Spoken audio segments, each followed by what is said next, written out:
Assalamualaikum warahmatullahi wabarakatuh. Sesungguhnya kejayaan, kebahagiaan manusia hanya terletak pada agama yang sempurna. Agama yang sempurna sejauh mana manusia taat akan perintah Allah, menjauhkan segala larangannya, serta ikut contoh sunnah Nabi Muhammad SAW. Ada juga yang nanya, mana dalilnya 3 hari, 40 hari, 4 bulan dakwah? Ada yang nanya banyak. Bahkan ini ditanyakan kepada Syekh Utsaimin, guru di Mekah sana. Bagaimana ini saya orang jemaah tabligh ini kalau dakwah 3 hari, 40 hari, 4 bulan, bagaimana? Apa dalilnya? Apa kata Syekh Utsaimin? Hadza min tartibihim. Ini tertibnya mereka. Bukan usul ini tertib. Kalau tertib mana boleh ditanya. Seperti kita ngaji. Hari Ahad pagi. Kenapa setiap hari Ahad pagi ngaji? Itu tertib. Tidak boleh ditanya. Kenapa sekolah 6 tahun ibtidaiyah, 3 tahun sanawiyah, 3 tahun aliyah? Itu tertib. Nggak boleh ditanya. Harusnya nanyanya jangan kenapa. Jangan mana dalilnya? Mana dalilnya sekolah 6 tahun? Itu tertib. Mana ada dalil? Nggak perlu dalil. Kenapa? Mana ngaji? Dalilnya ngaji hari Minggu pagi. Mana dalilnya? Ada hadisnya. Ngajilah kau Minggu pagi. Itu tertib. Nggak perlu ditanya. Nanyanya jangan mana dalilnya. Kenapa? Kenapa kalian ngaji hari Minggu pagi? Menuntut ilmu. Menuntut. Mana dalilnya menuntut ilmu? Oh, sebakul bisa kita bawakan dalil. Sama dengan jemaah tabligh itu. Jangan ditanya mana dalilnya 3 hari, 40 hari. Salah tanya itu. Itu tertib, nggak boleh tanya mana dalilnya. Kenapa kalian setiap bulan keluar 3 hari? Setahun sekali 40 hari. 1/10 dari umur. Sebulan 30 hari, 3 hari untuk dakwah. Setahun 365 hari, 40 hari untuk dakwah. 1/10. Kenapa? Mereka akan jawab, kami berdakwah. Berdakwah, iya. Mana dalilnya dakwah? Sebakul bisa diantarkan dalilnya dakwah. Itu kan tertib. Harusnya dakwah tiap hari. Ya tiap hari jemaah tabligh buat juga tiap hari. Kan saya udah teliti. Mereka itu di dalam masjid, mereka buat amalan masjid. Ada infiradi, ada intiqali, ada dia. Jadi kalau di masjid itu dia pertama dia buat musyawarah harian. Ini hari siapa yang sakit? Siapa yang belum ke masjid? Siapa yang perlu kita datangi hari ini supaya mau ke masjid? Bapak itu udah mau ke masjid sekali-sekali. Bagaimana? Kau 2 orang pergi sana, minum teh di sana. Habis sholat subuh, kamu ajak dia supaya ke masjidnya 5 waktu, jangan sekali-sekali. Kamu, Pak Anu sakit. Siapa yang lihat? Saya. Kamu lihat sana, lihat dia orang sakit. Itu musyawarah harian. Kemudian ada taklim, sehari sekali. Kalau di masjid saya 5 kali taklim. 5 kali saya yang baca. Kalau nggak ada saya, imamnya baca.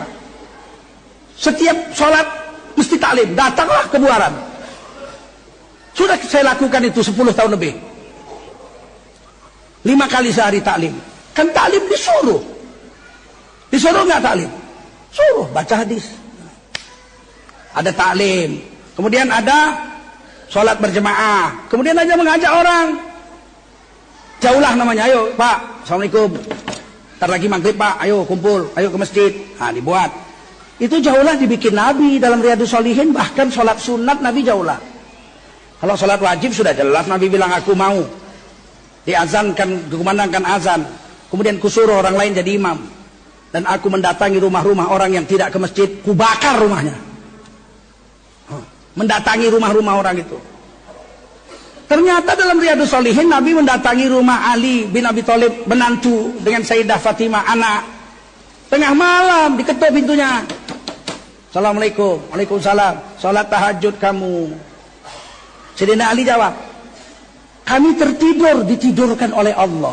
Kalau Allah bangunkan ya kami bangun. Kalau Allah tidurkan ya tidur. Dipukul Nabi pahanya. Memang manusia ini suka mendebat. Pergi Nabi. Jauhlah. Untung jemaah tabligh jauhlahnya sholat maghrib. Coba kalau dia jauhlah sholat tahajud. Ketui rumah orang semua jam 2 malam. Ada dalilnya. Inilah maka Syekh Utsaimin bilang itu tertib. Paham? Mereka buat amal masjid. Kalau dia keluar dia buat juga amal. Dia taklim 3 jam sehari. Dia silaturahim segala macam. Itu tertib. Di dalam jemaah tabligh pun disebut tertib. Jemaah Tabligh. Kitab rujukannya Fadhail Amal. Bohong. Mana ada kitab Fadhail Amal bisa jadi rujukan? Itu kitab Fadhail. Rujukan Jemaah Tabligh Quran hadis. Kalau di Indonesia atas mazhab Imam Syafi'i. Kalau di India, Pakistan, Bangladesh atas mazhab Imam Hanafi. Kalau dia di Maroko atas mazhab Imam Maliki. Kalau dia di Saudi Arabia atas mazhab Imam Hambali. Saudi kan pakai mazhab Imam Hambali. Makanya orang sana kalau udah azan nggak sholat ditangkap. Ada polisi yang menangkap. Orang laki-laki nggak sholat ke masjid setelah azan ditangkap. Karena mazhab Hambali mewajibkan sholat berjemaah fardu ain bagi setiap laki-laki. Dicambuk kalau nggak ke masjid. Pakai mazhab. Kalau nggak pakai mazhab bagaimana memutuskan pengadilan agama? Coba. Ada orang jual masjid. Pengurus masjid jual masjid. Diadukan sama jemaahnya, masuk pengadilan. Pakai apa memutuskannya? Kalau nggak pakai mazhab. Pakai Quran hadis. Hadis yang sini boleh, yang sini tidak. Berantem di situ. Makanya pengadilan agama di seluruh dunia pasti pakai mazhab. Pengadilan agama Indonesia mazhab Imam Syafi'i. Kitab rujukannya Majmu' Syarhul Muhadzab Imam Nawawi. Tebel, lumayan 1,3 meter. Itu rujukan pengadilan agama Republik Indonesia. Mekah mazhab Hambali. Rujukannya kalau di pengadilan Majmu' Al-Fatawa karangan Syekh Ibnu Taimiyah. Berapa tebel? Lumayan 1,2 meter. Jadi bukan nggak ada rujukan. Kalau nggak ada rujukan, ancur-ancuranlah kita. Jemaah Tabligh bukan rujukannya Fadhail Amal. Fadhail Amal itu dibaca ketika keluar supaya terangsang untuk menjaga 5 amal, sholat, zikir, baca Quran, apalagi itu, fadilat sedekah, khurud fisabilillah, kepentingan dakwah dibaca. Itu diambilkan oleh ulama hadis. Maulana Zakaria itu hafal Quran hafal hadis 14.000 hadis. Disebut Ra'isul Muhadditsin, ahli hadis, pemimpinnya lagi. Lutfi, Ustadz Lutfi yang di Kebun Jeruk Jakarta itu hafal 5.000 hadis, maka dia digelar mufti. Murid saya pergi 1.500 hadis hafal. Sekolah di Pakistan, ada yang sekolah di Afrika Selatan. Kalau tidak dapat 1.000 hadis hafal, dia nggak dapat gelar Maulana. Kalau sudah digelar Maulana, itu berarti hafal 1.000, harusnya 1.500, tapi orang Indonesia turun sedikit lah, 1.000 pun jadilah Maulana. Kalau dia sudah dapat gelar mufti, itu minimal hafal 5.000 hadis.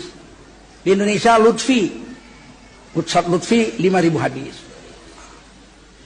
Nah, seorang yang hafal 5.000 hadis, rujukannya Fadhail Amal. Fadhail Amal nggak ngajarkan wudhu. Bagaimana Jemaah Tabligh mau berwudhu kalau pakai kitab Fadhail Amal? Ada hadisnya yang dhaif? Ada. Kenapa nggak ada? Tapi hadis dhaif untuk alat syarah, bukan alat hujjah. Dalam mazhab Syafi'i, hujjah itu wajib dengan hadis sahih, minimal hasan. Nah, kita lihatlah Fadhail Amal. Saya udah periksa itu bertahun-tahun sudah, sejak 88 saya udah baca itu. Selalu Maulana Zakaria itu kalau membuat bab bahasan, bab sholat berjemaah, dalil 1 Al-Quran, dalil 2 Al-Quran, dalil 3 Al-Quran, dalil 4 Al-Quran. Kemudian hadis 1 hadis sahih, hadis 2 hadis sahih, hadis ini hadis sahih, hadis ini. Cuman sarohnya, keterangannya adalah hadis sahih begini-begini. Dalam kitab ini mengatakan begini-begini. Itu sarohnya ucapan dia pun boleh. Apalagi cuman hadis dhaif. Karena hadis dhaif itu bisa nemplok ke hadis sahih. Menaik pangkat menjadi hadis hasan li ghairihi. Tidak ada satupun dimulai bab misalnya sholat berjemaah, dalil 1 hadis maudhu, nggak akan jumpa sampai kiamat. Mana mungkin seorang ahli hadis menulis kitab sebodoh itu. Dan beliau ini dosen di Universitas Madinah, bukan dosen di India dia. Kitabnya Saharanpur India itu 32 juta kitab. Saya udah selidiki. Kitab saya 8 ton. Kitab guru saya Syekh Ahmad 30 ton. Begitu orang punya kitab tuh. 8 tingkat itu perpustakaan Syekh Maulana Zakaria di Saharanpuri India. Pergi lihat, cek. Kita kadang-kadang nggak lihat, nggak tabayun. Ini kelemahan orang Islam ini. Hadis doif menyokong hadis soheh, naik pangkat dia jadi hadis hasan li ghairihi. Doif, tapi satu makna banyak, ada 3-4 hadis doif yang kalimatnya sama, maka kalimat sama ini mendukung menjadi hasan li ghairihi, hadisnya jadi hasan.